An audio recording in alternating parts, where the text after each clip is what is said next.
15/7/24च्या आदेशाने अभियोग्यता व बुद्धिमत्ता चाचणीद्वारे गुणवत्ताधारक व त्यानंतर इतर प्रवर्गातील मानधन तत्वावर नियुक्त केलेल्या शिक्षकांच्या सेवा आपण नियमित करणार आहात का? कारण मानधनावर आहेत. एक.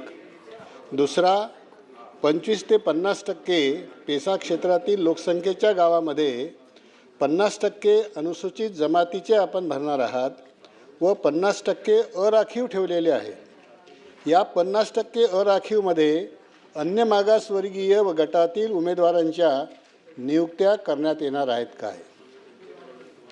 आणि तिसरा प्रश्न आहे, ज्या ठिकाणची लोकसंख्या 25% पेक्षाही कमी आहे त्या लोकसंख्येच्या गावी आपण 25% अनुसूचित जमातीचे आणि 75% अराखीव ठेवणार आहात.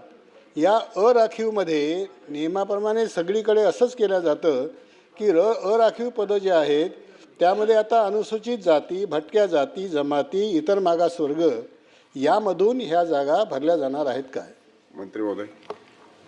सभापती महोदय, मी आधीच सांगितल्याप्रमाणे ज्या गावाची लोकसंख्या ही 25 ते 50% अनुसूचित जमाती आहे त्या ठिकाणी आपण 50% पदं हे अनुसूचित जमातीतली आणि 50% पदं हे अराखीव गटातील, बरोबर आहे.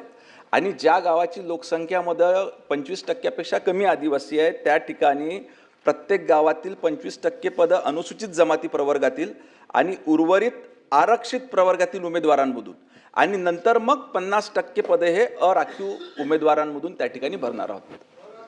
बच्चू कडू.